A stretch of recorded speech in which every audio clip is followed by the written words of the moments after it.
We are live now. Good evening. I am Dr. Anil Parikh, Medical Director, IPCA. Warm greetings and welcome to all the doctors across the medical fraternity who have logged in for this evening CME on hypertension and the role of chlorthalidone. The chlorthalidone has been there in clinical practice since 1960, but the molecule continues to fascinate and throw out newer information.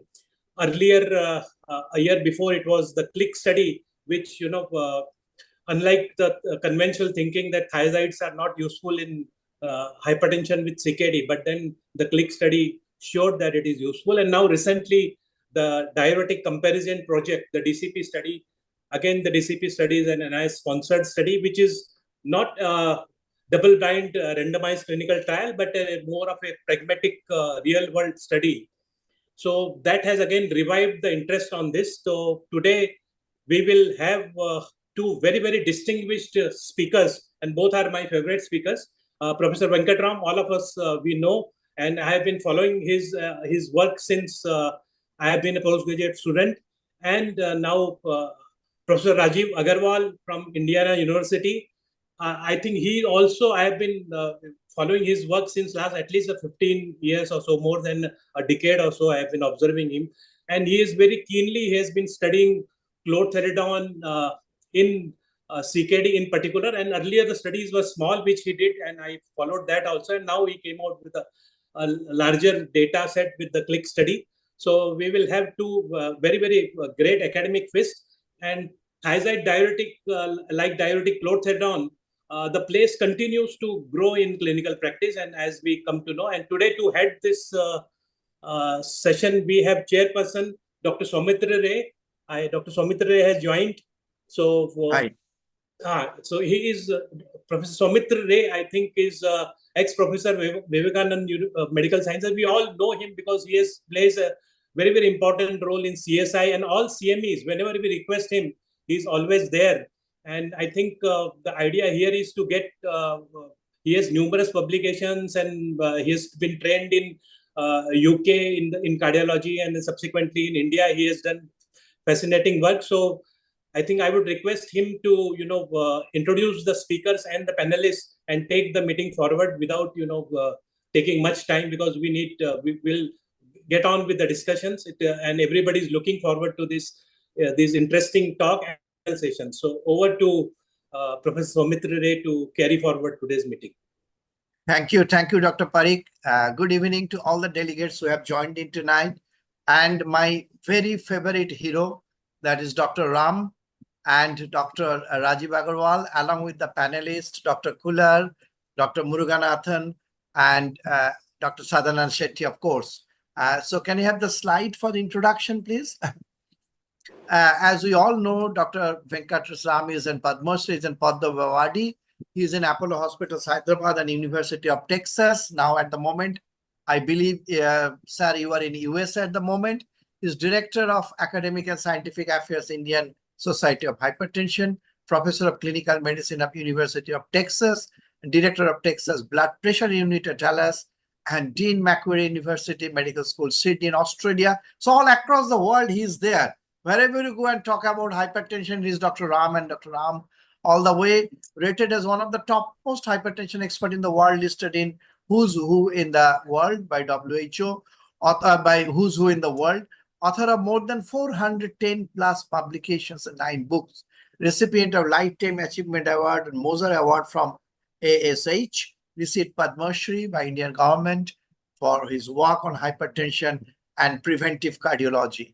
Welcome, sir. It's an honor to share a platform with you on any day. Then we have another equally prominent person, Dr. Rajiv Agarwal, who is a nephrologist, emeritus professor of medicine of Indian University at USA, published over 450 original papers and reviews, awarded highly cited research in the field of clinical medicine last year, board of director at KGGO, panelist of Medical Evidence Development Coverage Advisory Committee, is co-editor of textbook of hypertension in CKD. This is a very specific focus on hypertension and kidney interrelation. Clinical Excellence Award from the American Nephrology of Indian origin, recognized leader and he has given guest lecture, chaired various sessions, international prestigious conferences, served at core group of lead at AISN, and since 23 funded the National Institute of Health, you know, that NIH, and refined the technique to diagnose and treat hypertension. You know, the technique of hypertension is now very standardized. All thanks goes to Dr. Rajiv Agarwal. In our panelists today, in the list, we have got Sadhanand Shetty, my long-term, very close friend, distinguished panelist, Director, Department of Cardiology at Somaya Super Specialty Institute in Mumbai, CMD and founder of Sadhanand Health Living Center in Mumbai, Editor-in-Chief, Cleveland Hall of Fame Biography and Patient Education Book, founder of CVD India and CC International, President of CSI Mumbai 2022, National Advisor of Lipid Association of India, is doing a havoc job nowadays, fellow American College of Cardiology and ESC, founder of Sadhanand G252 Foundation. Fantastic work, sir. Editor of Clinical Cases in Cardiology Book 200. Our next distinguished panelist is Dr. Dinesh Kullar. A long time we have shared many platforms. He is Dr. J. J. Sood Memorial Oration. He has given in just this year. Shushruth Award got in 24 for excellence in service of Bharat in the field of health by NewsX India. Awarded Iconic National Award by MIC HFW24. Awarded Bharatiya Manavata Bikash Purushkar. Iconic National Award by various bodies like IMA, Shushruth Award by Research and Academic, by Max Healthcare, Chikitsa Ratan Award by IMA Delhi, MT India Healthcare Award in 21, but by in the most promising doctor in nephrology, International Broadcast Media TV Award, Max Chairman. So he's a media person and he's a great teacher in field of nephrology, and given B.N. Mehta Oration in 2016 at IMA Kanpur. Our last but very famous delegate today and the panelist today is Dr. A. Muruganathan. He is Director-elect API Physician Research Foundation, former Emeritus Professor at Tamil Nadu MGR Medical University, International Advisor for Royal College of Physicians of Glasgow, International Member of the Medical Education Board of RCP Glasgow, Advisory Council member of NBE, Director of Holt Medical Academy, Chief Editor of MediBits, Chief and immediate past Governor of American College of Physicians, Dean of Indian College of Physicians, President of Hypertension Society of India 10 years ago, and President of API about 10 years ago. So here we are ready, and as you can see, old is gold. We are not talking about ourselves. We are all old. We know, but we are, whether we are gold or not, time will judge. But old is gold if we think about all heart trial, where chlorthalidone surpassed almost all other antihypertensives, was equal. Chlorthalidone, and not as a group of hydrochlorothiazide or related compound, but chlorthalidone, after about 20 years, we are talking about chlorthalidone again today. So Dr. Ram, the stage is yours, please.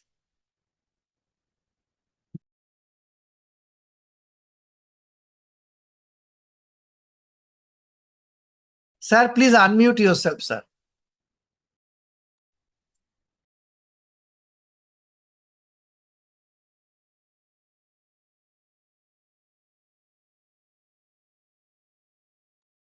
Sir, your slides are visible nicely. You please unmute yourself.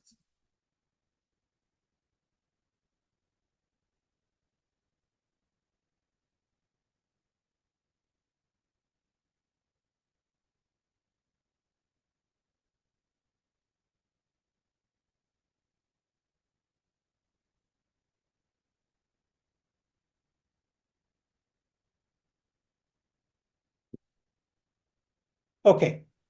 Am I visible? Am I audible now? You are audible and visible, sir, and your slides are very clear. Okay. All right. Good evening, ladies and gentlemen. It's a pleasure to be in this very important meeting. The reason I say it's very important meeting is we're talking about a subject that is very common, and we're talking about a subject that we deal with every day in clinical practice.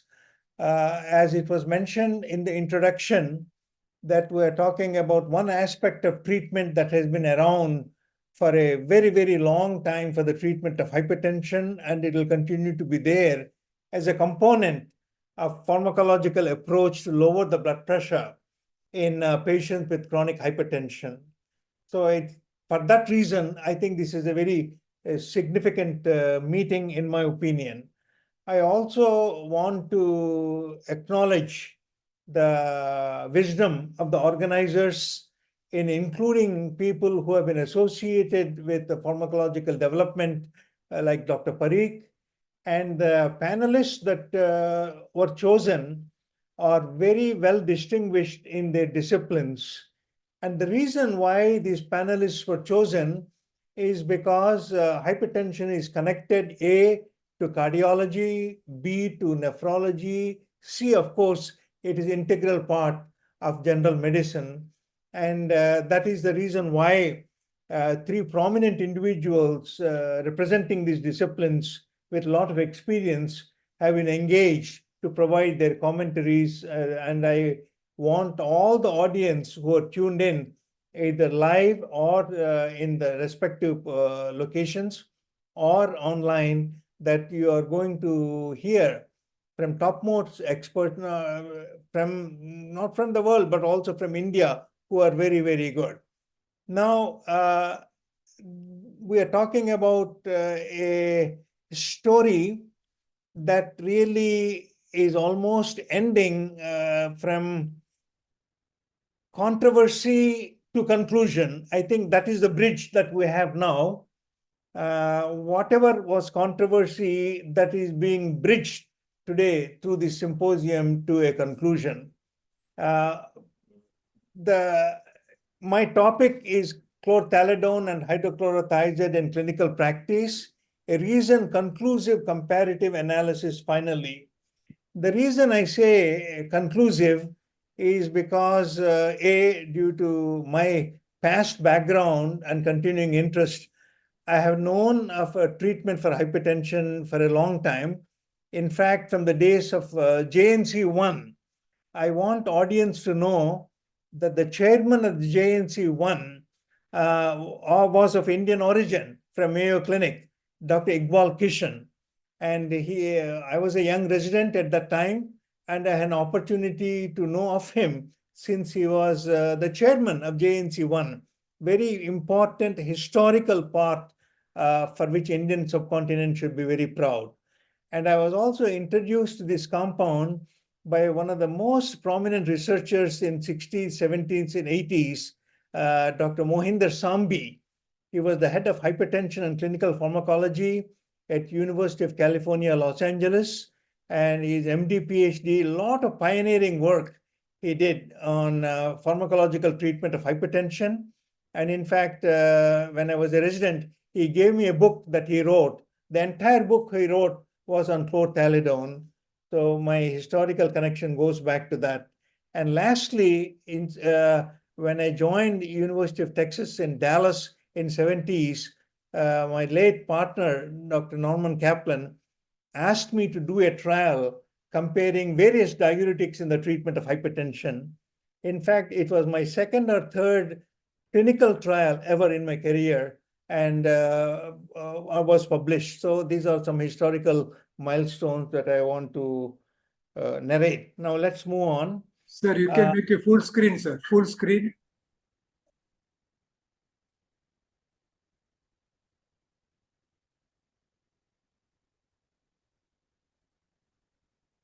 Is it full screen Yeah, now? yeah. Okay, sir. Okay. Okay, thank you.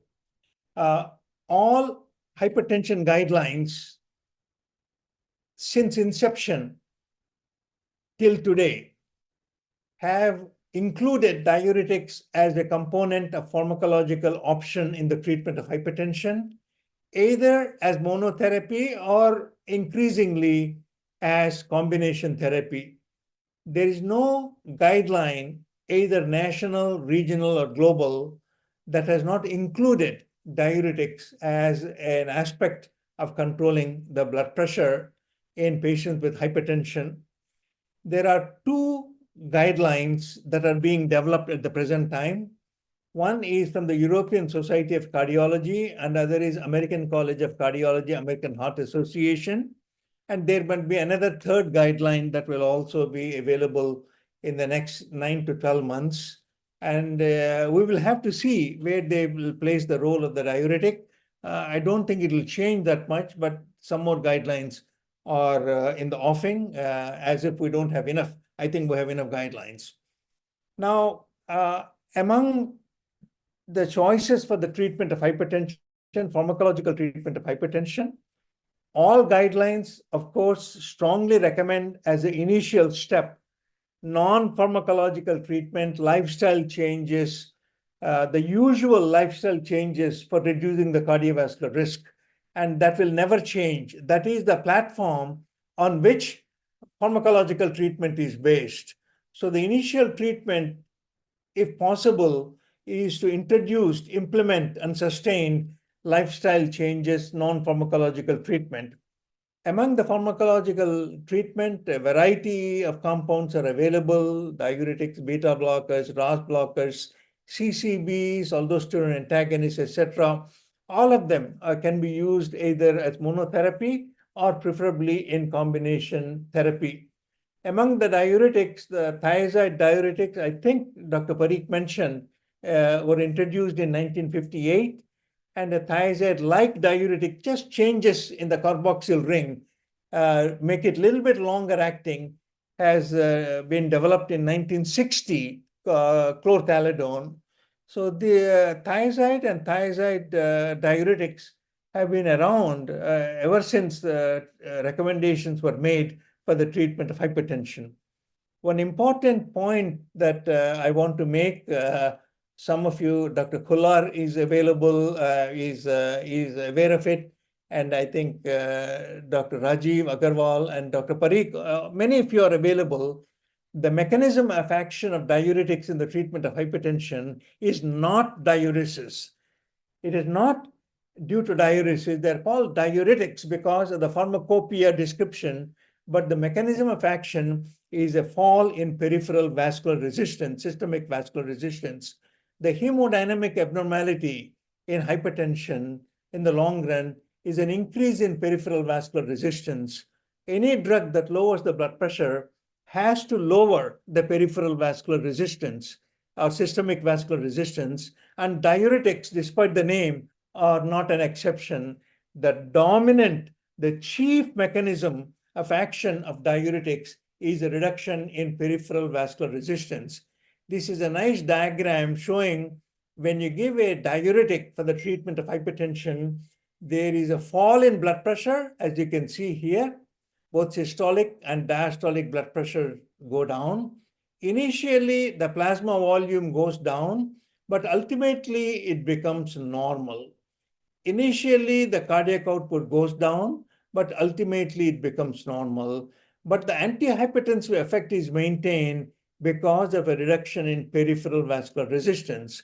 Very important for all the people participating in today's conference know that the diuretics lower the blood pressure by reducing peripheral vascular resistance in the long run. The changes in plasma volume and cardiac output are very temporary because they ultimately become baseline. So one take-home message is the mechanism of action of diuretics in the treatment of hypertension is mediated by reduction in peripheral vascular resistance, which is responsible for chronic hypertension in most cases. Now, among the diuretics, a lot of work has been done with chlorthalidone, which is molecularly, it is slightly different, and it's a long-acting drug. Starting with hypertension detection follow-up program, multiple risk factor intervention trial, famous trial, systolic hypertension in the elderly program, treatment of mild hypertension study, all had the largest trial in hypertension ever to be done. And the SHEP trial was extended, SHEP extension, and the more recently, the SPRINT trial also utilized chlorthalidone as a component of pharmacological treatment to lower the blood pressure. So, ladies and gentlemen, and Mr. Chairman, a large number of major trials have utilized chlortalidone as a drug to lower the blood pressure, usually in combination with other drugs. Now, there has always been effort to compare thiazides with chlortalidone, and it's a right question, but they were not randomized head-to-head comparison. Usually the comparison was comparing one trial to another trial, but not head-to-head. But when you look at so-called network comparison between hydrochlorothiazide and chlortalidone from various trials, in general, the network trials tend to favor chlortalidone. The reason for this most likely is because it has got a longer duration of action. It has got some pleiotropic effects, but it's very difficult to attribute pleiotropic effects when the blood pressure goes down. So the network analysis has shown, when comparing hydrochlorothiazide to chlortalidone, reasonable comparison, never a perfect comparison, that chlortalidone appears to be a little bit better in terms of the pooled analysis, and we'll discuss this later on. Now, let us look at some of these landmark trials. An example is systolic hypertension in the elderly program, which is a first trial to look at management of hypertension in the elderly, and they have utilized chlortalidone as an antihypertensive drug, and the patients were followed for a number of years, including extension to 7 to 8 years. You will notice chlortalidone-based therapy in hypertension in the elderly reduced all complications related to hypertension, probably mediated by reduction in heart failure.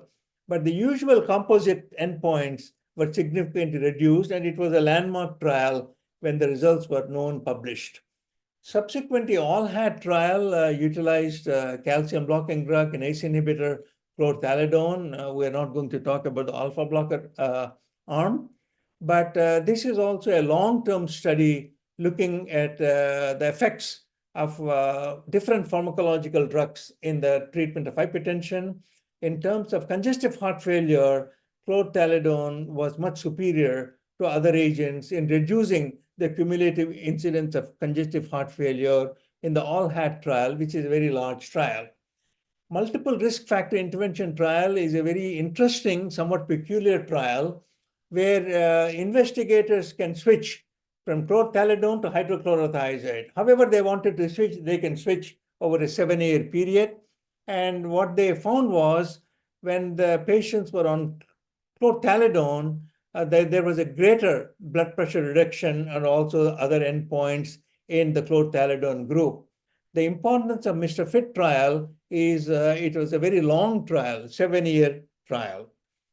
And when they looked at the fall in blood pressure in the Mr. Fit trial, there was a fall in blood pressure both with chlortalidone and hydrochlorothiazide.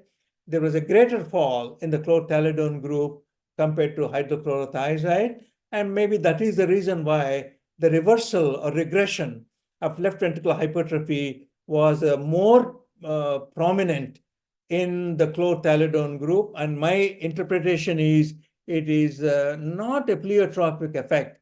It is a direct effect of fall in blood pressure. Greater the fall in blood pressure, greater is the regression of LVH.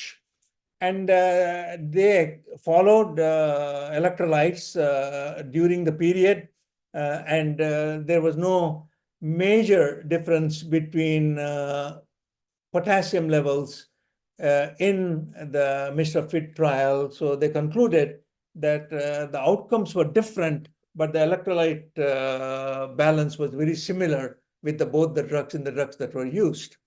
And this is not an outcome trial. Rajiv Agarwal knows about this trial. This is something that me and Dr. Kaplan did in 70s, looking at hydrochlorothiazide, chlortalidone for blood pressure control, and including at that time 24-hour blood pressure monitoring, which is very unusual. But we noted that chlortalidone had a greater effect on blood pressure than hydrochlorothiazide. And we also measured, these days, I don't think they will allow these kinds of studies to be done. We actually measured potassium in the muscle. I used to do gluteal biopsies in patients undergoing treatment and looking at the potassium in the muscle at that time. Not a difficult procedure. I don't think these days we can do that kind of study. So the conclusion of this paper was, we also compared it with loop diuretics. Chlortalidone in the doses that were used had a greater antihypertensive effect. One of the things that is being looked at recently now is if there are other effects of the diuretics besides on the blood pressure. Pulse wave velocity, which is a reflection of arterial elasticity. Greater the pulse wave velocity, that means the arterial elasticity is lost. In the small trial, a proof of concept trial, chlortalidone reduced the pulse wave velocity more than hydrochlorothiazide, suggesting the elastic nature of the blood vessels was restored. And not an outcome trial, and I would not say anything more other than changes in the pulse wave velocity. Dr. Parikh, Dr. Meserly, and co-workers have done a very beautiful study published in the Journal of American College of Cardiology. And they noted that compared to the standard doses of hydrochlorothiazide, chlortalidone 6.25 milligram was as effective as 12.5, 25 milligram of hydrochlorothiazide. And this was published in the Journal of the American College of Cardiology. A very important contribution showing that low dose chlortalidone was as effective as conventional doses. Historically, this paper, I can mention now because he passed away. This paper was reviewed for the journal by late Thomas Giles, who was the president of the American Society. He called me when he was reviewing this paper, although people are not supposed to call. It doesn't matter. We discussed this paper. At that time, I gave some idea about how the study was done. Now, Dr. Rajiv Agarwal is an expert on chronobiology of hypertension, especially in patients with chronic kidney disease, where he has demonstrated that nocturnal hypertension is a major risk factor for exaggerated morbidity and mortality. And this trial, not an outcome trial, the nocturnal fall in blood pressure was much more in the chlortalidone group compared to hydrochlorothiazide. So-called, it converted non-dippers to dippers, and it's an important prognostic factor, a return of nocturnal blood pressure to lower levels. Nocturnal hypertension is very, very dangerous phenomenon. Now, in another 5 minutes, ladies and gentlemen, I'll conclude with the most important papers that are published. And these are what I call it as, unless something comes up, these are called almost conclusive papers on this chlortalidone versus hydrochlorothiazide in uncomplicated hypertension. Maybe Rajiv Agarwal, Sadanand Shetty, they may be aware of trials in cardiology or nephrology, but for in New England Journal of Medicine, this is a diuretic comparative project, and a sub-analysis was published recently in JAMA, very important journals with high impact factor.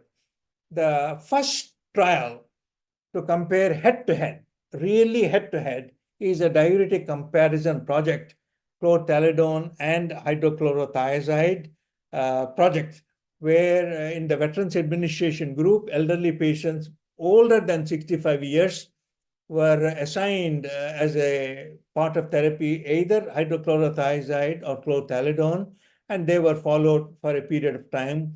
The significance of this trial is this is the first head-to-head comparative trial done so far. There are some problems with the study, but there are problems with every study anyway. So let us now look at the analysis. There were 13,000 patients, 6,000 patients in each group. And let us look at the data at the 5 years. You will notice the chlortalidone group and hydrochlorothiazide group, 12.5, hydrochlorothiazide 25. The blood pressure levels were very similar and potassium levels were very similar. And when they looked at the events rate, the primary outcome of the composite outcomes of cardiovascular events, they were very similar in hydrochlorothiazide group and chlortalidone group. The blood pressure was same, electrolytes were the same, the events were the same. And the event rate was also same. No, this is diagram that I have drawn. This is the annual event rate. There was no difference between these groups. So if you look at the primary composite endpoints or myocardial infarction, stroke, mortality, erectile dysfunction, which is a side effect of diuretics in the past. So they will notice that the breakdown of outcomes, this is not the way it is in the paper, but I drew this figure and they were not significant at all. They also had a comment on a subgroup of patients with pre-existing cardiovascular disease. And patients who had pre-existing cardiovascular disease, the primary outcome was significantly lower in the chlortalidone group compared to hydrochlorothiazide. So for the general group, the events were very similar. In patients who had previous history of cardiovascular disease, the benefit was much more significant compared to hydrochlorothiazide, chlortalidone benefits. This is one point I want to make, and this will be open for discussion. In this study, patients were on hydrochlorothiazide for a longer period of time, where chlortalidone was switched in the middle. So this is like a train that has already started, and chlortalidone caught the train in the middle. So one can say the long-term exposure to hydrochlorothiazide was as equal to short-term exposure to chlortalidone. Patients were on chlortalidone for a much shorter period compared to hydrochlorothiazide because they were already on hydrochlorothiazide when the study was started, and they were switched to chlortalidone in the middle. Unfortunately, the editorial by Julie Engelfinger did not address this. I wrote to her, but she did not address this point that a little bit of exposure to chlortalidone was as good as long-term exposure to hydrochlorothiazide. So ladies and gentlemen, so the major trial has concluded that chlortalidone 12.5, hydrochlorothiazide 25 had equal protection for primary outcomes. In patients with prior cardiovascular disease, chlortalidone was superior. And so that was the major trial. And the results may not be applicable for India because this was done in the Veterans Administration hospital system in US on older patients than 65 years. And hydrochlorothiazide 25 milligram is generally not used in India. So the take-home message is that 12.5 milligram chlortalidone was quite effective, and 6.25 milligram in that JACC study was as effective as chlortalidone. So these are not conclusions of the paper, but these are my inferences. And I spoke to one of the investigators, I would not mention the name, when the study was published. And this is what he told me on the phone. This is after publication, that chlortalidone and hydrochlorothiazide had similar effects on the outcome. And then he also told me that he has no doubt chlortalidone lowers the blood pressure better than hydrochlorothiazide at the doses used in the community. Now, the second segment is very important also. And this is the recent study in JAMA on the subgroup, same study, but they analyzed in great detail subgroup of patients who had so-called previous cardiovascular disease, coronary artery disease, myocardial infarction, atherosclerosis, what have you. So this is a subgroup of 600 to 700 patients from the study who had previous cardiovascular disease. And like the main study, like the mother study, the blood pressure levels were very similar and the potassium levels were very similar. But when you looked at the outcome, the primary outcome, the composite outcome, heart failure, CVD, stroke, etc., there were fewer events in the chlortalidone group, and the heart failure was significantly lower in the chlortalidone group. So the sub-analysis of the DCP study in patients with prior CVD concluded the composite endpoints were significantly reduced in chlortalidone group and significantly reduction in heart failure. Maybe the heart failure, that was the driver, we can talk about it. When they looked at the acute myocardial infarction, there were not that many cases. but there were fewer cases in chlorthalidone group compared to hydrochlorothiazide. Non-cancer deaths, very, very interesting. It always happens in major trials. They also look at non-cancer deaths. You can't make any conclusions, but non-cancer deaths were also lower in chlorthalidone group compared to hydrochlorothiazide. I would not speculate that much because these were not properly adjudicated. This is a summary slide. Adverse events, no significance difference. Hyponatremia, no significant difference. Hypokalemia, no significant difference. So the conclusion of this JAMA paper published last month is chlorthalidone may be associated with reduced adverse cardiovascular events and non-cancer deaths compared to hydrochlorothiazide. Very important conclusion.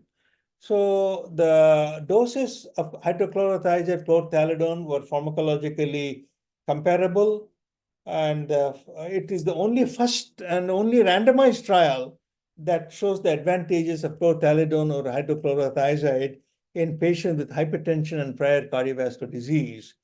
So Dr. Dominic Sika, who is a clinical pharmacologist and nephrologist like Dr. Rajiv Agarwal, he's got both and also including Dr. Color, he also has interest in this. Dr. Dom Sika, who is the president of ASH, actually wrote this editorial in Hypertension, major journal. He editorialized chlorthalidone, has it always been the best thiazide type diuretic? It's a 2-page editorial if you are interested, and the reference is there.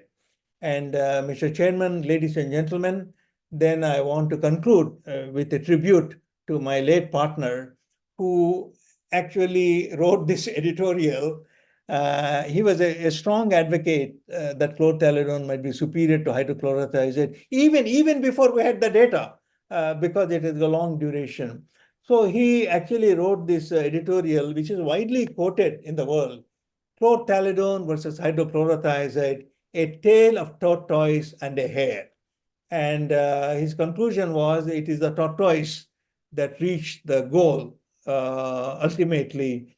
Hare was fast, but it could not reach the goal. A very beautiful editorial written in Hypertension. So Soumitra, Anil, and the panelists, in conclusion, I have given you a very abbreviated narrative and a historical background of tracing chlorthalidone from 1960 to 2024 May, with important milestones and evidence provided to us in the publications.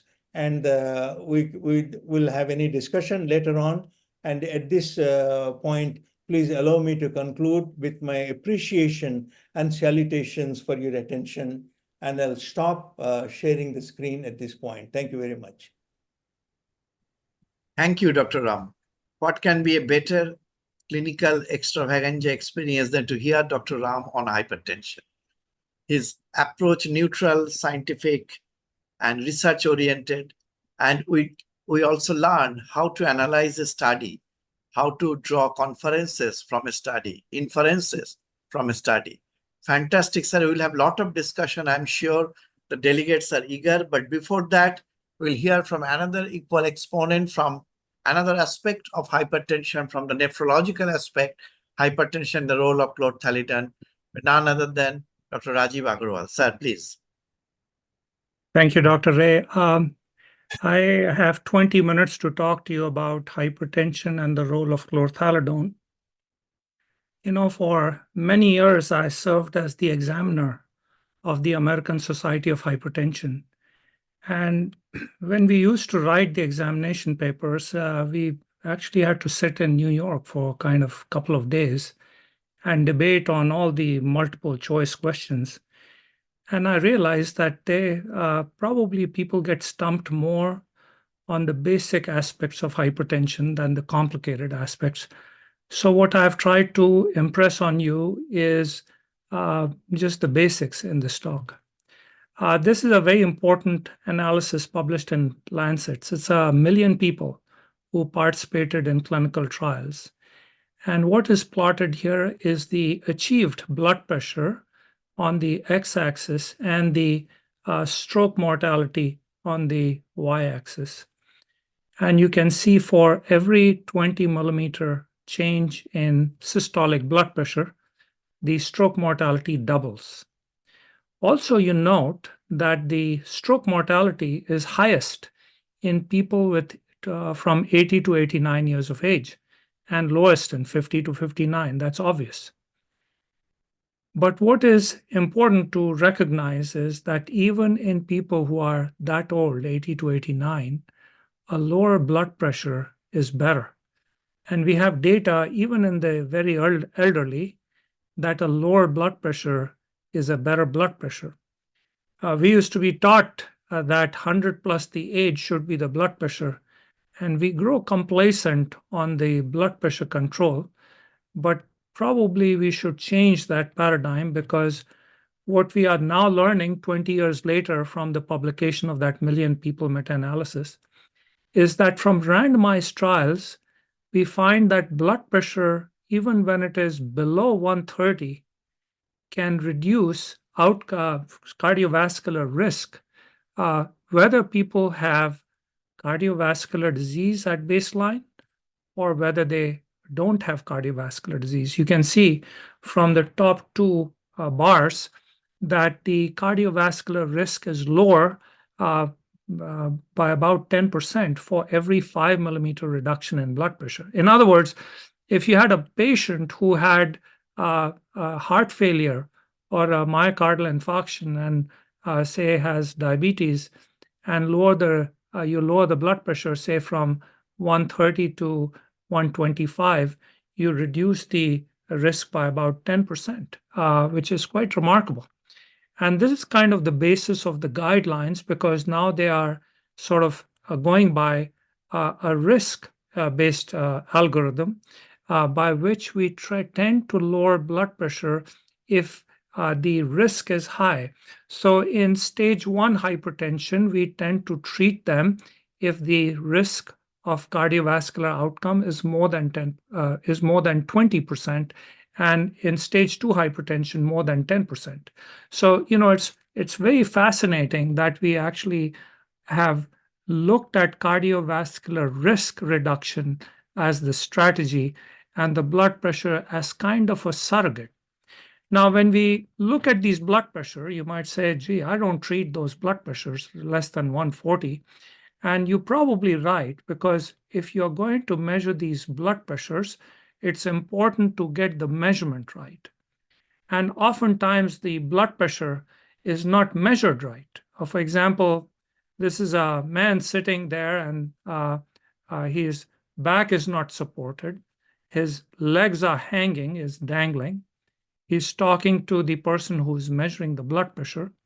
The cuff is over the clothes there. He has the wrong side cuff because, you can see it's just too small. And the arm is not supported, just hanging there.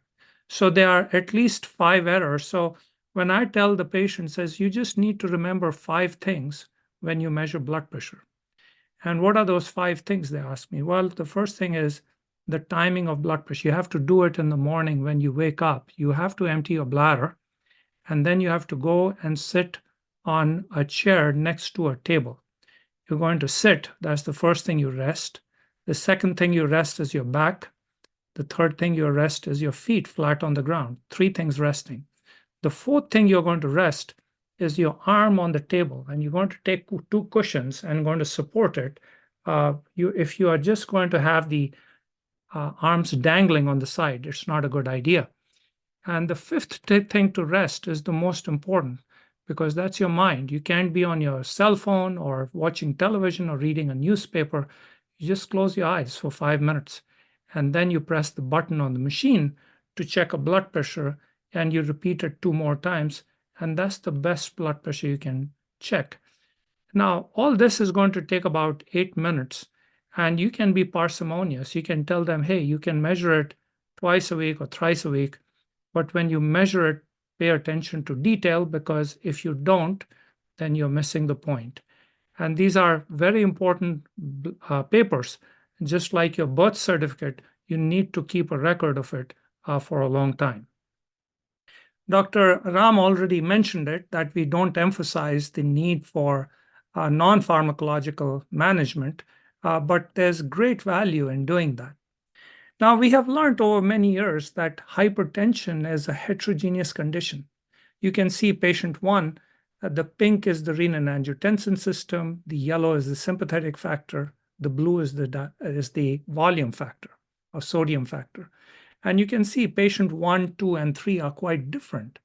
And the question is, if I administer them an antihypertensive drug, will patient 1, patient 2, patient 3 respond in the same way? And this was a very clever study done and published in Lancet. And what they did was they gave each patient each of the 4 classes of drugs: ACE inhibitors, beta blockers, calcium blockers, or diuretics. So they were crossed over to each one of these 4 treatments. The first treatment, the people really didn't respond very well. The AB stands for ACE inhibitors or beta blockers, and CD stands for calcium channel blocker and diuretics. And I'll tell you why I'm calling it ABCD, because that became a ABCD rule, and we'll come through what's a mnemonic behind that. Now, when we rotated the classes, we found a very different result. But when people were administered the first antihypertensive, only 39% of the people came to the JNC6 goal. This is a study which was published around the time of JNC6, so fairly about a decade old or so. But when we got the best response, 73% of the people were at goal. In other words, you had a better response when you gave the drug that was suitable for the patients. Now, I'm not suggesting you do it on all the patients, but what we learned from this was that ACE inhibitors and beta blockers were correlated, and the calcium channel blockers and diuretics were correlated. So A is married to B and C is married to D. And so what the investigator said was that you can use A or B class or C or D class. Use A or B class in a young patient, C or D class in an older patient. And then you basically add the other group. So A can be married to, say, a D here. So you have a diuretic and you block the renin-angiotensin system, and suddenly you have synergy. Now, if you gave a diuretic with a calcium channel blocker, it's not going to work very well because they are belonging to the same mechanisms of action. So it's important to kind of cross to A and B to either C or D to get the maximum effect. Now, the AHA guidelines emphasize this very importantly because they say that the adults with stage 2 hypertension should be evaluated by a primary care provider within 1 month of initial diagnosis and be treated with a combination of non-pharmacologic therapy and 2 antihypertensive drugs of different classes. So I'm talking A and B married to C or D. You can't really give A plus B or C plus D. You have to have AC-AD combination. And repeat the blood pressure evaluation in 1 month. And if you do this, the patients are more likely to follow your instructions because they don't know 1 pill from 2 pills. But if you are giving 2 medications in 1 pill, they're more likely to take 1 pill a day. The pill count matters. Now, how about chlorthalidone? Chlorthalidone, as Dr. Ram pointed out, is the preferred diuretic because of long half-life and the proven risk reduction in the ALLHAT, Mr. Fit trials, and other trials he pointed out. It also turns out that the risk of hyponatremia and hypokalemia increases with increasing dose. So use the lowest dose possible. If you used, say, 25 milligrams or 50 milligrams right off the bat, it's very likely that the patient will get hyponatremic or hypokalemic and might not be willing to take this because they might not feel good. So starting with 6.25 may be actually very important, especially if the patient is also already on ACE inhibitors or angiotensin receptor blockers, or you have a weather like these days when it's 50 degrees outside, you don't want to be starting anybody with a large dose of diuretic. A little bit of diuretic is good enough. Now, why is it that people shy away from chlorthalidone? Well, appropriately so. They are worried about the complications like kidney failure, hyponatremia. But if you used a tiny dose, 6.25, these complications are essentially mitigated, as very unlikely that the patient is going to stop these drugs because of this issue. Now, people have looked at this across the world, and it turns out that in Asia, the use of diuretics is the least compared to non-Asian countries. So I asked the people who are experts in Asia, why is it so? And they said that perhaps the people who prescribe diuretics are worried that their kidney function might deteriorate, they might get hyponatremic, hypokalemic, and they might lose the patient because if another physician finds out, it says, oh, you shouldn't go to that doctor, he gave you this medicine that caused you this problem. If you used a tiny dose, it's unlikely that you will run into these problems. Diuretics are more effective when taken in combination with a low sodium diet. This is what Dr. Ram discovered along with Dr. Kaplan. And he measured potassium. And what we know is that when you give diuretics with a high sodium diet, what you get is hypokalemia. Because, that's how the drugs work. You stimulate the renin-angiotensin system, and all you get is hypokalemia.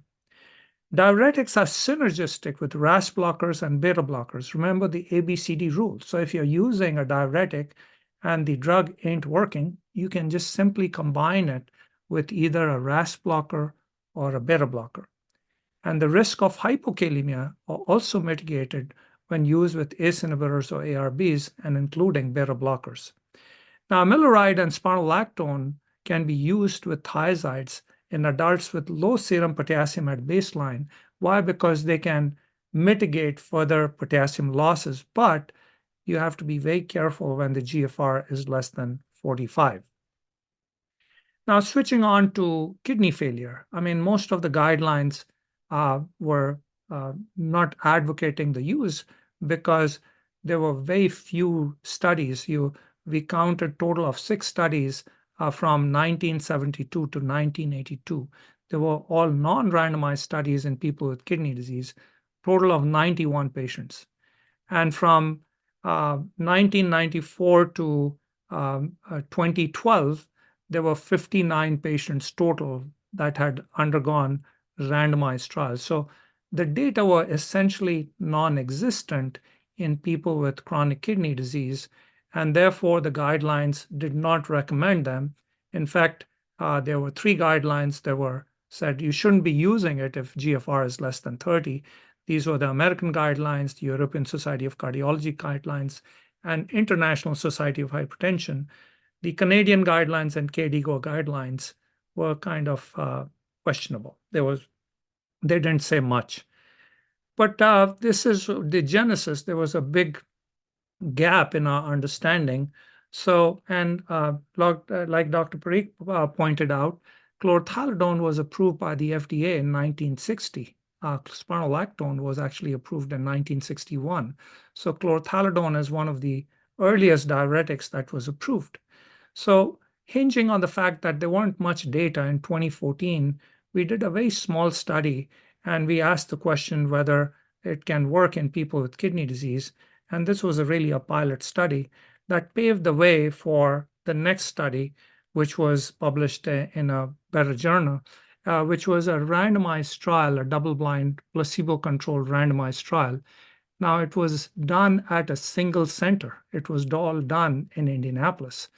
And, we weren't very sure whether we would get any reception at the New England Journal. But they did find that the study had value and they published it. And what we showed in the study was that if we look at the ambulatory blood pressure in the 2 groups, the people who are randomized to placebo or chlorthalidone, the blood pressure is about 140 and 142. Ambulatory blood pressure of 142 is actually substantial. Remember, 125 is a normal blood pressure by ambulatory according to the ACC AHA guidelines. So 140 is 15 millimeter above goal. Now, when we used a placebo, hardly any response, 0.5 millimeter reduction. When we use chlorthalidone, 11 millimeter response. And this is a change from baseline to 12 weeks. And if you look at the difference, that's a 10.5 millimeter mercury reduction in systolic blood pressure. If you look at this p-value was very, very small, despite it not being a very large study, 160 patients. The daytime blood pressure was reduced by 10.6, and the nighttime blood pressure was reduced also by 11.1. We didn't find any change in the dipping behavior in our study, but both the daytime and nighttime blood pressure were symmetrically reduced in the two studies. Now, what about the urine albumin to creatinine ratio? It's a marker of kidney protection. And what we found was that when we gave placebo, there was hardly any change. But when we gave chlorthalidone, there was a very large, almost a 50% reduction.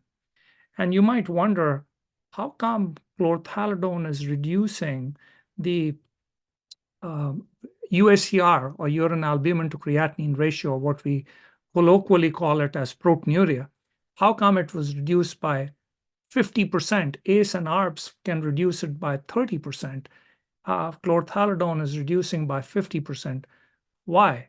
Well, because all the patients in the study were either on ACE or ARBs or a beta blocker. So we were actually using chlorthalidone to potentiate the effect of already an A or a B already existing in the patient's bloodstream. So we are not using chlorthalidone in isolation. Everybody is on A or B in the study. Now, when we stop the drug, you can see that the proteinuria goes up a little bit, but it continues to be reduced in the chlorthalidone group by 34%, even 4 weeks after stopping the drug. So it has some durable effect even on proteinuria, and perhaps that has to do with the long-acting nature of chlorthalidone. Now, it's no surprise that aldosterone is stimulated, and when we stop the drug, both 41% stimulation at 12 weeks, and when we stop the drug, there's no difference between the two groups. So yes, we are stimulating the renin-angiotensin system. We are reducing the weight. We're reducing the volume. What about the side effects? Well, you get all the side effects that you can think of.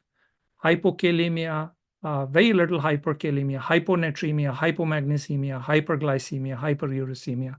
Whatever you think you can get with a diuretic, you get it. Because we are monitoring these numbers every 4 weeks. So we are picking up all the issues. And that's why I say that in this study, we started with 12.5 milligrams of chlorthalidone. I would suggest you start with 6.25, especially when the patient is on a loop diuretic. Then chlorthalidone can be very potent in those patients. And in fact, there's some data to support that in people with kidney failure.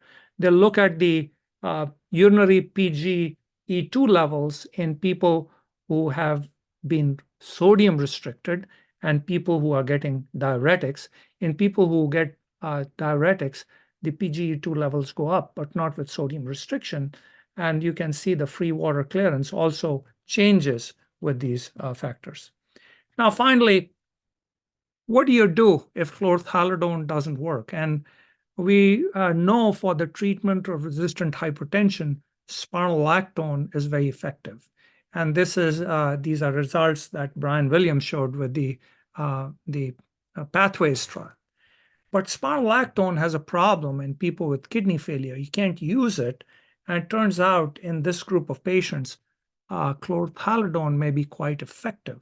In fact, the new guidelines of European Society of Cardiology, European Society of Hypertension, they say that in people who are not controlled with an ACCB and a loop diuretic at chlorthalidone, especially when GFR is less than 30 and patient is not on dialysis. And these are data that are actually reported from the CLIC trial. They cite the CLIC trial in coming up with the recommendation. So in closing, I'd like to leave you that hypertension really is more about the physician. It is a physician metric. Have you made the right diagnosis? And by right diagnosis, I mean you're not just monitoring the blood pressure in your clinic, but you have taught the patient how to measure their own blood pressure at home blood pressure monitoring. Are you using the right agents? Do you know the ABCD rule? The right combinations, the right kind of monitoring, and sort of involving the patients in coming up with the home blood pressure record when they come and see you. And then you are listening to them and making the right changes, because hypertension is a lifelong condition. You really can't change the prognosis of hypertension if you only measure it in your office and don't involve the patient. Thank you very much for your attention.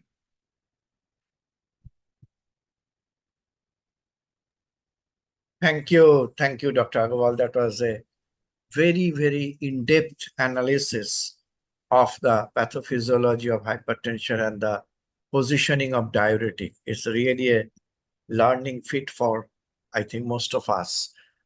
Before going to the audience, there are some questions already. I request our panelists one by one to give their views on this subject, what we have listened over last 40 minutes, as well as the new trial published in JAMA. Dr. Muruganathan, you being the senior most, please give your take on it.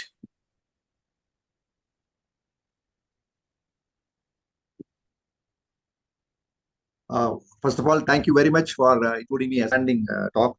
Only one more adding future for chlorthalidone is carbonic anhydrase inhibitor. It is also carbonic anhydrase inhibitor.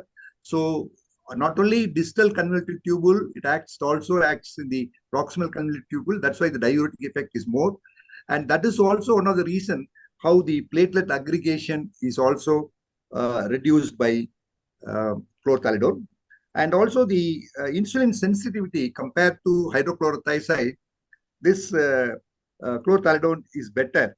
And already Ram sir said about LVH reduction and arterial stiffness reduction. It's also the antioxidant effect, and it's also anti-inflammatory. So these are the additional features of chlorthalidone, and also enhanced endothelial function. So these are all the additional things which we can do. And hemodynamics, Rajiv Agarwal must correct me. The improvement in the renal hemodynamics also, the renal blood flow and the glomerular filtration with the chlorthalidone is better. So these are all my extra observations. And if I don't know whether what I've said is correct, especially the carbonic anhydrase inhibitor. Thank you. While we are still in the convoluted part of the kidney, I request Dr. Agarwal to throw some light on the concept of sequential diuresis, particularly in the case of resistant hypertension or resistant congestion. As Dr. Muruganathan said, the acetazolamide, we know the SGLT2 inhibitor, we know that Chaitany's group, the metolazone group. So how do you think in your practice you do the sequential diuresis, in which indication and how? Yes, so the sequential diuresis would be more for people who have heart failure, nephrotic syndrome, or treatment of edema. It's not something that we would do for hypertension. Maybe we would do a low dose spironolactone, low dose chlorthalidone, that kind of a therapy. For heart failure, I think from a kidney standpoint, when you're using the loop diuretic for a long time, the distal nephron hypertrophies, and it basically becomes much more active than in people who are not getting a loop diuretic. And in that situation, a little bit of chlorthalidone or any distally acting diuretic can become very, very potent. And that's what we found even in stage 4 kidney disease, is that when we are treating patients with loop diuretics, 60% of the patients in the CLIC trial were on loop diuretics. And when they get a small dose of chlorthalidone, their risk of kidney impairment is a lot higher than when they don't have loop diuretic on board. And that's why we basically say that let's not get irrationally exuberant by using large doses of loop diuretic, chlorothalidone in those patients. In fact, we don't have 6.25 dose in US. So now if the patient is on chlorothalidone, on a loop diuretic, I prescribe them half a pill of chlorothalidone 3 times a week. That's the starting dose. If I was in India, I would use 6.25. And even then, you have to watch for kidney failure and hypokalemia and things like that. So I think we just have to be aware of those potential complications. Absolutely. As Dr. Ram said, that diuretic, the main mechanism of diuretic-induced lowering of hypertension is not diuresis, but something different. So sequential diuresis is not an agenda in hypertension, as you clearly mentioned. It's for heart failure and congestion. Dr. Shadanan Shetty, what is your take on these whole issues of diuretic and differential effect of two diuretics in the Anyway, thank you, Raju and Dr. Venkatram and all panelists. It's a very unique, I think we are discussing only on the diuretic and hypertension. My personal, take, what Raju and Dr. Venkatram, even Dr. Put in all the properties for chlorothalidone. Ever since it is available, I think now almost we have, 13 years, chlorothalidone, this company has started giving us in a various combination. So I've been, practically only for chlorothalidone in hypertension, and standard 6.25 milligram, 12.5 milligram hardly I've used it. And luckily we have, combination of 6.25 with ACE or ARB, or, with CCB, triple pill, triple drug combination. So, for us in India, it is flexibility so good, and all these properties like, long acting, nocturnal control of blood pressure, more efficacious, like 6.25 is equal to 12.5 hydrochlorothiazide. And the other metabolic benefit, like, the glucose friendly, maybe antiplatelet and anti-inflammatory. These were, what we were discussing in the early part of, chlorothalidone, when I had given so many talk on this, maybe 12, 13 years ago. But till last year, when in one of the meeting like this, when, Professor Nancia, ESC, ex-president, and then one from USA, they were of the opinion that maybe, as we showed before this DPC or a diuretic, DCP study, that even hydrochlorothiazide is as good as chlorothalidone, and they were mentioning there are two or three polypill trials are going on. I think one in US and one or two in Europe, and where they are using hydrochlorothiazide as one of the components instead of chlorothalidone. But personally for me, and now even that DCP study, what Dr. Venkatram is clearly shown, and for us, we don't take hypertension as alone. My viewpoint, like we don't do subclinical atherosclerotic study. Most of our patients have got like metabolic syndrome. They have, hypertension, 50% lipid abnormality. 1/3 have got diabetes. So our problems are totally different than just an isolated hypertension alone. So you have got a patient who has got a vascular disease or likely to be having vascular disease. And if you give chlorothalidone, it is an added advantage over hydrochlorothiazide, which has been shown by Dr. Venkatram's slide. So my choice has been always chlorothalidone. I was never using, though, one may say hydrochlorothiazide is as good as. But now one important point Rajiv mentioned about this CLIC trial. In fact, this we have discussed often, Soumitra, in our own forum, why in CKD stage 3, even chlorothalidone works. In fact, this information is available to us for last, I think, nearly a year or so. And we have been using that as an added plus point for chlorothalidone in here. But I agree with Rajiv and Dr. Venkatram. Chlorothalidone will, particularly for us, 6.25 milligram. And two reasons, again, because we have salt-sensitive hypertension. Moreover, our salt intake is more in here. These are the reasons that we need a small dose of diuretic. Raju, there I wanted to ask you specifically, like you mentioned that, if the sodium intake is low, maybe the effect is less or something like that you are mentioning. Now, better. I'm- When the low sodium, low yeah, salt, the what effect I'm is saying, better. like our salt intake is more, and we have, good degree of salt sensitiveness. So you think that will be an additional reason to use chlorthalidone, or it's not a valid point? Well, I think that in India, the salt intake probably varies with the seasons pretty dramatically because in the summer months, everybody is consuming a lot of sodium because of the salt losses when they go out in the sun. In the winter months, it probably goes down. So even though the sodium intake might be high, the losses of sodium also, non-kidney losses may be high too.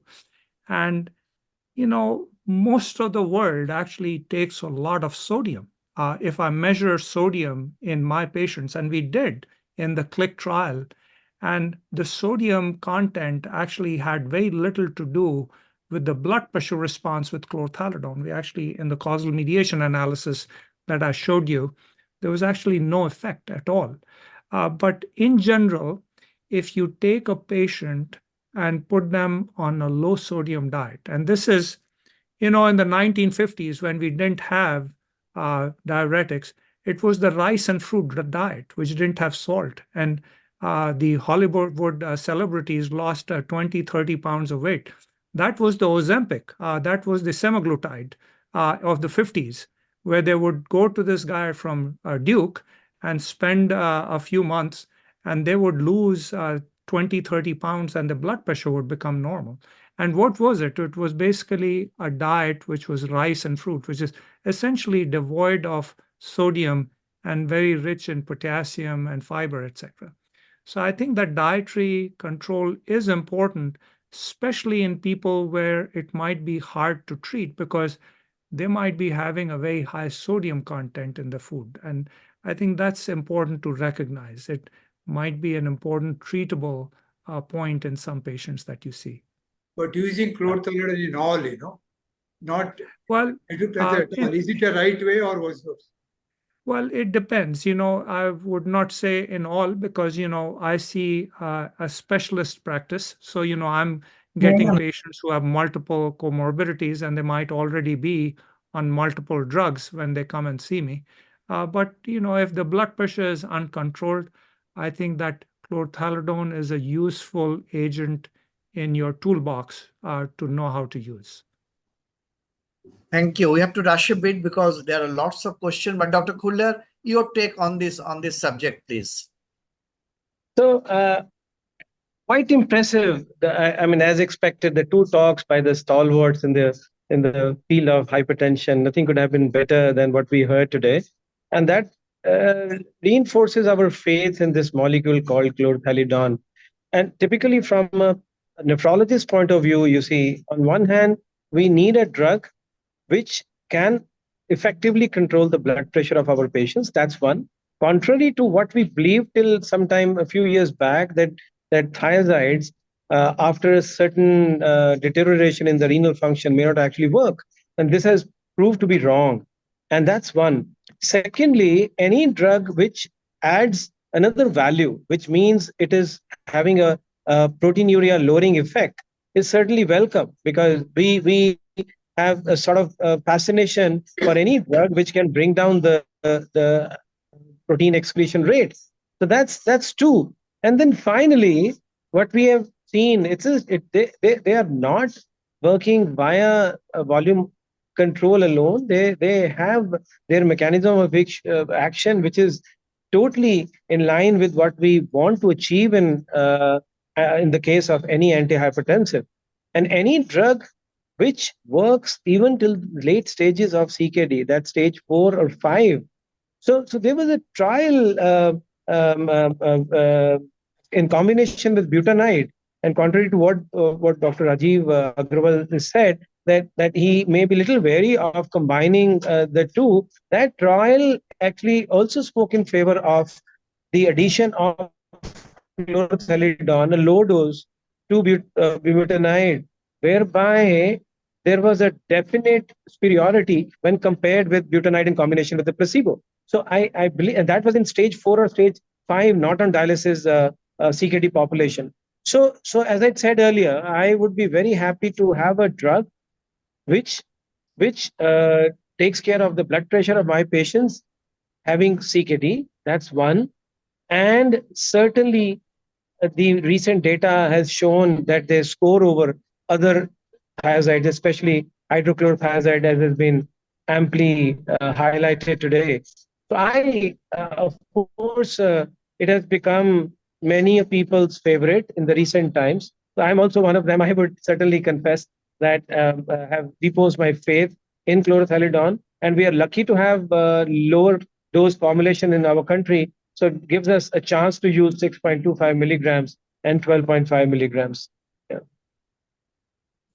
Thank you very much. Thank you, Dr. Kullar. As there are 14 or 15 questions, what I propose is to give one question to each faculty and have a rapid answer. So, Dr. Ram, I begin with you. Your take on use of indapamide. Sir, please unmute yourself. Although we did talk about chlorothalidone, this is not actually a condemnation of other agents. Hydrochlorothiazide has been widely used in varied trials in combination. Indapamide has been used in fewer number of trials. The advantage that indapamide has right from the beginning is that they never had this issue of dealing with the dosages. It has been used in very low dose right from the beginning. PAD trial, HIVITE trial, progress trial, advanced trial in patients with diabetes. So it does appear to have an effect on reducing the outcomes. There is some question whether it is pharmacologically, whether it is a true diuretic. I'm not saying it is a false diuretic, but whether it's a true diuretic because it appears to have a significant effect on calcium channels. Studies have shown that it shows the calcium channel blocking drug. So although we call it diuretic because of the pharmacopoeia, but it appears to be having other actions of it. And it's low dose that is available, and there are 4 or 5 trials in hypertension. One more thing I would like to add. Indapamide is more vasodilatory compared to chlorothalidone. So vasodilatory effect is correct. And also indapamide and trilantronil was Ram used said. in so many trials. And perhaps it has got fewer metabolic side effects. Perhaps it has got lesser metabolic side effects, but not very definite. Metabolically friendly. It is metabolically friendly. To you, sir. I'll come to you. One question for each, sir. Sir, okay, Dr. Muruganathan, for you then. In seasonal variation, just like in India, in old age patients above 60, there is any need to modify the dose of CTD? Do you have the dose when the patient comes in July after the last visit in December? So when you treat a patient, old patient, you must first see whether he is active or frail. So that the treatment changes. If the patient is frail, you have to maintain the pressure a little more. Also in summer, chlorothalidone, the hyponatremia is comparatively more. So when you treat a patient with older patient, you have to check the blood pressure, preferably in standing, rule out orthostatic hypertension, and then in the summer you must assess all the other conditions and then only reduce the dose. Yes. So dose reduction depends on your postural hypotension and electrolytes, not blindly. And Dr. Agarwal, can we predict, this is an interesting question, can we predict which patients are going to have hypokalemia or hyponatremia? Can you foresee? Very hard to predict these things. And I think that's why you need to monitor these patients. As a general rule of thumb, if patients are taking a higher dose of chlorothalidone in combination with a loop diuretic and they have a high sodium intake, they're more likely to get the electrolyte problems. The dose matters, the sodium intake matters, and the combination of with other drugs matter. Of course, the ACE and ARBs will mitigate the risk of hypokalemia. Right. Thank you. Dr. Kullar, I think it has been discussed, but still just highlight when CTD cannot be used in patient with CRF, any guideline? What is the cutoff or cutoff EGFR or what? Yeah, so that is what I was referring to. We always believe that the thiazides may not work when the GFR has fallen to less than 30. We always believe once the serum creatinine has gone beyond 2.5, they're going to be useless. Not any longer. We have realized that for their both properties as diuretics and as well as hypertension controlling agents, they have a role to play till quite late. And this is something which the new data has been repeatedly showing us. So I would continue to use chlorthalidone in my patients till the time I believe they are proving to be efficacious. So I don't think any stage of CKD. The data has been till the stage CKD 4 and 5 not on dialysis. I'm not aware of any data where patients on dialysis were also given the benefit of chlorthalidone. Maybe Dr. Rajiv Agarwal can correct me if I am ignorant about that. But then there is a perceptible difference the way we as nephrologists look at diuretics, especially thiazides, and on top of that, chlorthalidone. Thank you. Dr. Agarwal, you want to add anything or? Yeah, I think that what Dr. Kullar says is accurate. I think that what we have data for is through GFR of 15. Under that, we don't really have data. If you want to push it, you can give it to the patient till the patient goes on dialysis. On dialysis, these drugs have no value. People have done studies in dialysis. In fact, Dr. Bill Bennett and George Porter did these studies in the 70s to discover the non-diuretic benefits of thiazides, and they found none. So you basically have to have a functioning kidney for these drugs to work. Just from my inquisitiveness, if the EGFR falls, do you need to give more dose?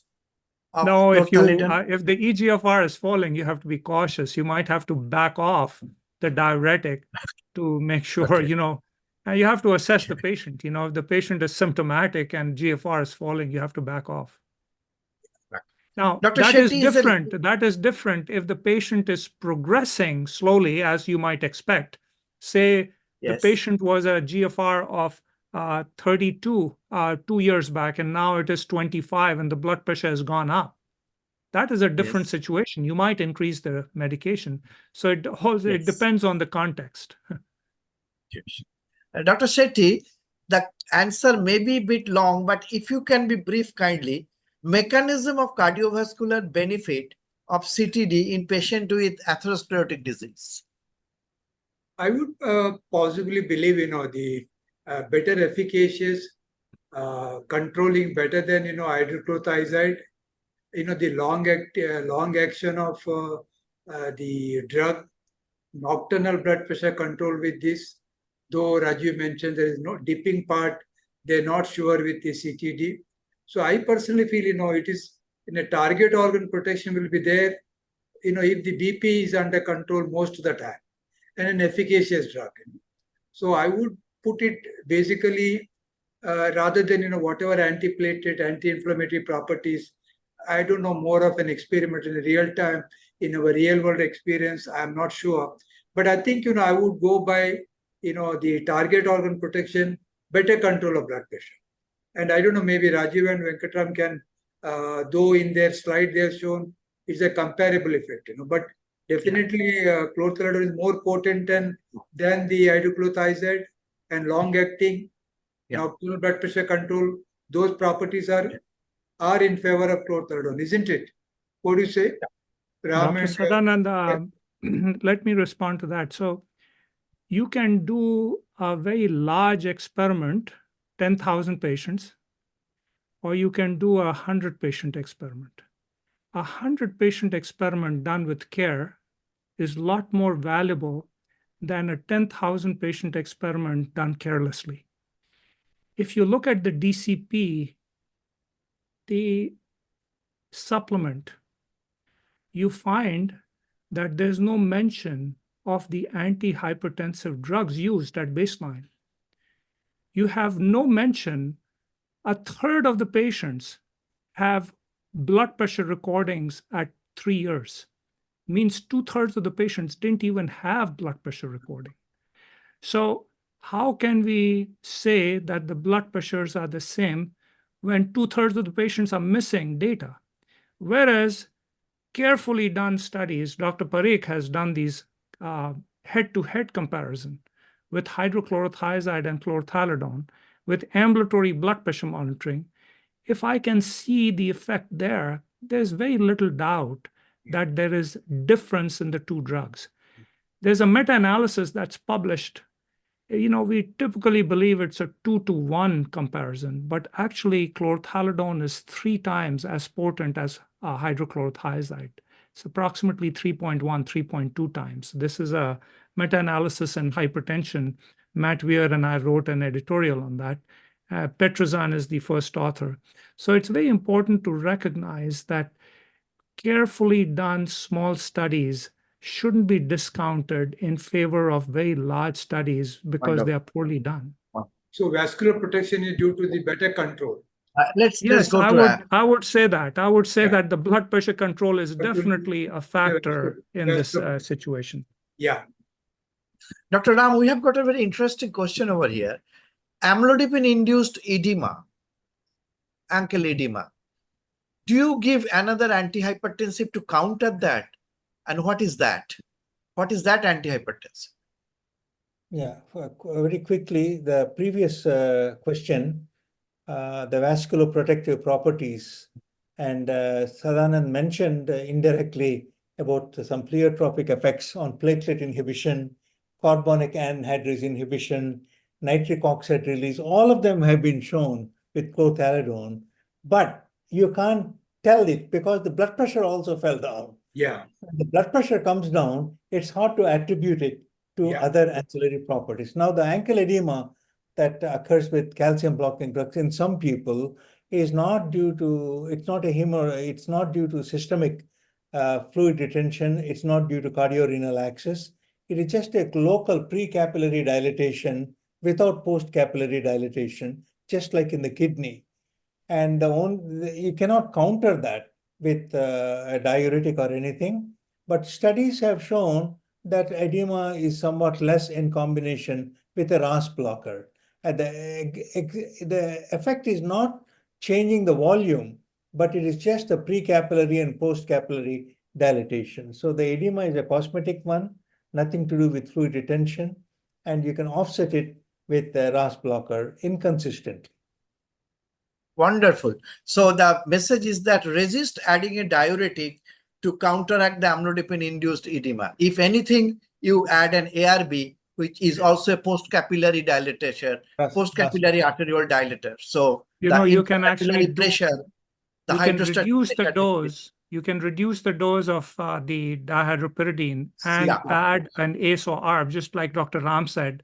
So you're reducing one agent and interacting. If your blood pressure is controlled, you can actually just do a combination. Absolutely. And Dr. Agarwal, we are lucky in India to have certain calcium blockers which are not so ankle edema producing, like cilnidipine, benedipine, ephonidipine, and so on. So they are a bit better. Now, chlorthalidone is best water pill to reduce the blood pressure as well as edema, but its effect on electrolyte level is not known. I think it's known. We have already discussed it. No? It may reduce sodium, potassium. It may increase uric acid. It may increase cholesterol. It may increase sugar. So these are the 5 metabolic effects: sodium, potassium, glucose, uric acid, and lipid. Anything else, Dr. Ram, you want to add? Low magnesium. And magnesium also reduced. Right. But these days, Soumitra, these days in 2024, even guideline committees, they don't talk about these biochemical effects, Metabolic effects, or even beta blockers. People don't talk about, even when they indicate, when you talk about beta blockers, nobody talks about its contraindicated asthma because the spread is like that. So I think the metabolic effects of antihypertensive drug therapy are not that important because the outcome trials have shown the outcome is positive despite, for example, in all that, despite little bit alteration in glucose metabolism, the benefit was there. Absolutely. It is there, Absolutely. but they're offset by beneficial effects. Just like statin-induced blood sugar is not a contraindication, we don't see at all, because the effect, the benefit far outweighs the risk. So that is the same thing here. I think there are certain questions which are almost we have already covered. So I think it was a fantastic learning session for all of us. It's a rediscovery of diuretic, particularly the thiazide group, and in particular chlorthalidone. As I said, old is gold. From all her trial, it showed chlorthalidone is no less than any other antihypertensive in the world, and it has been proved again after almost 20 years. So hats off to all the brilliant speakers and the panelists over here. Any last word, one sentence from each? Dr. Ram first. I think it's just a matter of Dr. Rajiv Agarwal has shown that the large data on blood pressure relationship and outcome, ultimately the average blood pressure levels in the community have to go down 2 to 3 millimeters, shifting of the blood pressure levels. Then you will see enormous benefits on the community as a result of lifestyle changes and pharmacological changes. But this evening's program was dedicated to the diuretics because of these two recent papers. And Dr. Rajiv Agarwal didn't have time to talk about albumin effects on albumin excretion. His counterpart in Denver, Dr. Stuart Linus, also has shown a reduction in proteinuria, although they try to correlate it with BNP. But I think the proteinuria thing is very, very interesting. And I will be very much interested to see in the future studies effects of these diuretics on proteinuria. Very, very interesting. Thank you. Dr. Agarwal, any message to Indian physicians? Yes, I think that I'll just tell you a little story just from 2 or 3 days ago. A cousin of mine, I sent her to a physician because she was not doing very well. And the physician measured her blood pressure. It was elevated, 148/93 in the clinic. And I asked her to take all the home blood pressure records that she had. And she had measured every day using an Excel spreadsheet. And she took that, and none of the blood pressures in that Excel sheet were elevated, not one. Yet the physician chose to put her on telmisartan, despite the fact that she was volume depleted, her creatinine was elevated, and she was not feeling well. I think really the key is that you cannot measure blood pressure in the clinic alone and pretend that you're treating hypertension. If you want to manage hypertension, you got to educate the patient, because if you don't tell them, especially at least the people who are able to understand what you're saying. I'm not talking about a person who is not able to understand your instructions, but a person who can understand your instructions. I think it's important to use home blood pressure monitoring as an important tool to trigger the treatment threshold and the management of hypertension. In India, all the seasonal changes, etc., will probably be managed much better if the patient has insight and the doctor has insights using these simple tools. And I call the ABPM as a third umpire. When you are in doubt, third umpire. Yeah. So that is perhaps the ABPM is also very important. Dr. Muruganathan, your message to us. You must understand the patient, understand the disease, understand the drug. In simple words, it depends on the age of the patient, comorbidities, understand the drug, the short-acting, long-acting reactions, and understand the disease, what type of disease, hypertension disease. Simply that means you need to spend time with your patient. Understand the patient, understand the disease, understand the drug. Yes. That's my message. Give some more time to your patient. Thank you. Dr. Shetty? See, basically, in our allopathic science, the diagnosis is very important, So as Raju mentioned, to re-emphasize the fact how we diagnose blood pressure is only by measuring, So except for that, there is no way. And therefore, we have to spend giving a correct diagnosis. And in doubtful situation now, currently, home BP monitoring, though ambulatory may be the final, as you mentioned, home BP also makes, reasonable, the help, quite an help for us to make a correct diagnosis. But unless we make a right diagnosis, we can't treat patient, And one reading, two reading, and what he has showed in one picture, the way it is taken. So I also always in hypertension talk emphasize this point. And as Rajiv said, what is in his relation, what happened, how is the thing. So I think we have to re-emphasize that point, diagnosing hypertension by measurement. And if measurement is inaccurate, you are making a wrong diagnosis. Like diabetes or blood sugar, by doing, blood sugar. Lipid by blood, if that test itself is not reliable, you can't have a diagnosis. So I would say hypertension diagnosis measurement is the key. Be more sincere in measuring it. Yeah. Dr. Kullar, your last words, please. Some message for all of us.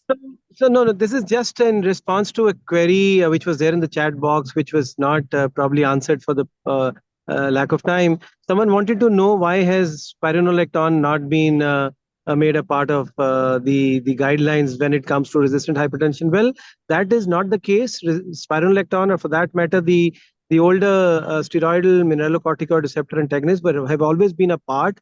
This is how you treat resistant hypertension. But before we reach the stage of resistant hypertension, we must remember that the three antihypertensives which have to be there, the thiazides is an integral part of that. So I think before we move on to all those things, we have to ensure that our patient is on a thiazide diuretic, and especially from what we have gathered today, chlorthalidone has an edge over the other one. And then again, what Dr. Venkatam said, again, I would want to reiterate what typically comes straight from the nephrologist's heart.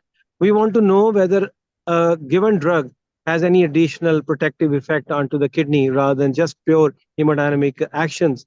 So if it is indeed proven to show a significant reduction in albuminuria, obviously it is going to become one of the favorites of nephrologists as well. Thank you, Dr. Kullar. So I stop over here, thanking all of you, and give the podium to Dr. Anil Parikh for his views over the whole program.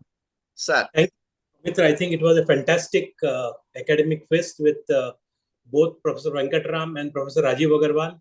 I think the Rajiv Agarwal is becoming my favorite speaker over the years, and a lot of things to learn from him. I just want to emphasize on one more aspect of this hypertension is that in India, we have a lot of pre-diabetes and diabetes. So the ICMR INDIAB state recently showed that 40% of Indian adults have, visceral adiposity or abdominal adiposity. And with the pre-diabetes and diabetes, almost 30% of the Indians have pre-diabetes and diabetes. And with that, there is, RAS activation, there is sympathetic activation. So in Indian patients of hypertension, you find there is tachycardia, and that's why the renewed interest in beta blocker. But there is RAS activation, and there is impaired natriuresis as part of that. So impaired natriuresis is a part of, metabolic syndrome, pre-diabetes, diabetes. So the role of diuretics, many people have misgivings that, if you have pre-diabetes and diabetes, don't use, low dose thiazide diuretic. But unlike that, with impaired natriuresis as a major factor, that can be addressed by chlorthalidone compared to other antihypertensives. So I think this is one part I would have the opinion of Dr. Rajiv Agarwal on that. And then I think I'll ask Johnny to conclude after that. I think, Anil, you make a very important point about the metabolic syndrome and diabetes. I think that the guidelines have done a disservice because the screening for diabetes in India is based on either A1C or fasting glucose. And actually, if you don't do a postprandial glucose, you'll miss about 10% of diabetics. And that's really important because these are people who are not pre-diabetics. They are frankly diabetics. You didn't really do a 75 grams glucose post-tolerance glucose tolerance test, and you missed it. Now, I don't have any data to back it up, but I think if I had a pill of 10 milligrams of dapagliflozin and 6.25 of chlorthalidone, that would be a hit. Because, I could probably mitigate the diabetogenic potential of chlorthalidone and still get a protective benefit of dapagliflozin, especially in that pre-diabetic state. Of course, we don't have any data to back it up, but especially for those people who are diabetic based on a glucose tolerance test, that might be actually a good way to treat, especially when they're hypertensive. I think this is a very, very good take on that. I think on that note, I thank all the both the speakers and the panelists who have, and Professor Soumitra Ray for chairing the session. And I would request my colleague, Mr. Johnny Edwin, to give a vote of thanks for that. Johnny. Yeah. Good evening, doctors. It's indeed a great honor for us to have all the distinguished speakers, the panelists, and the chairperson for today. Our heartfelt thanks to Dr. Soumitra Ray for his presence and accepting to chair the session for today. And of course, Dr. Muruganathan, again, when we are talking about home baby monitoring, I was just recollecting the day when he was the president of the Hypertension Society of India. During that time, this initiation of the home baby monitoring started, and then we were also partnering into that aspect to that. And of course, thank you, sir, for this chance and being present over here. It's a great honor to have Dr. Sadanand Shetty, sir. He had a complete planned agenda for today, and when we requested, always he's been with us and been associated with us for quite some time for this academic initiatives. Our heartfelt thanks to Dr. Sadanand Shetty, sir, as well, for being for his valuable words of wisdom for the day. We also have a great honor to have Dr. Dinesh Kular. Again, he had a very long agenda of an academic program back to back throughout in 3 different places. And when we requested him again, sir, today we wanted your valuable time, and he is immediately accepted to be here and for his valuable comments. Thank you, Dr. Dinesh Kular, sir, for your time. And Dr. Rajiv Agarwal, sir, again, had a big schedule for today, and then we requested to talk about this newer aspects which has come in. And sir, your words of wisdom was very, very useful for the, I feel it been very useful for us as well as for the practitioners who attended the session. And of course, Dr. Ram, sir, has been always with us when this particular, even we were not aware at 3 a.m. in the night, he sent me a message telling this is something which is new come.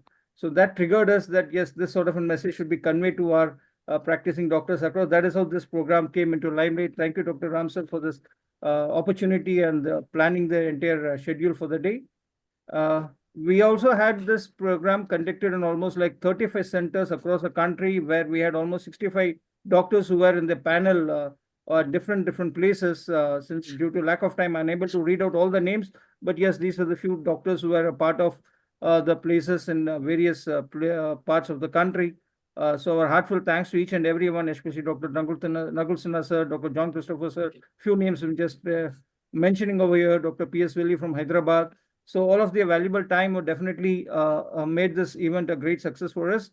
And we look forward for your continuous support towards IPCA for the academic sector of an academic initiatives. Thank you all. Thank you all. Thank you. Thank you, Raju. Thank you, Dr. Ram. Sir, thank you. Thank you, Sadanand. Thank you, Ram. Thank you. Thank you. Bye. Okay, Anil and Johnny. Thank you. Thank you. Good night, sir. Good night. Good night. Bye. Okay.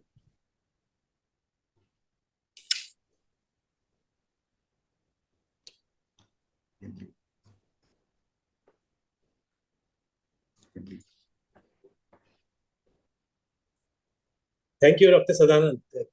I know, yeah. About to close, But our content, our Rajiv's presentation we can have, and Dr. Venkatram's, or no? Yeah, we can have it. We can have their presentation. Yeah, I think we do have Dr. Ram sir's presentation with us. Dr. Agarwal says we don't have, right? Yeah, Dr. Venkatram also was quite good enough, Yeah. Because we can share in our forums. Very good, sir. We'll send it across. Or many new things, good point. I think it's a worth the meeting, very nice. Definitely, sir. Definitely. Because, it was very good, yeah. Okay, then. Bye, Anil. Thank you, sir. Thank you. Johnny and Sachin, bye. Thank you, sir. Thank you. Great, Sachin. अच्छा था sir. अच्छा, बढ़िया. पूरा सचिन और अविनाश का show था completely. Sir कुछ नहीं सर, वो बट I अच्छा think- था, इट इज वर्थ है सर अपने। तो फिर से क्लोरथेरेडॉन थोड़ा सा हाँ हाँ करना चाहिए because that is a need as of now. या 6.25 भी हाईलाइट हो गया सचिन, हाँ सर, बढ़िया है सर। हो गया अभी तो आज। I had already complained that 6.25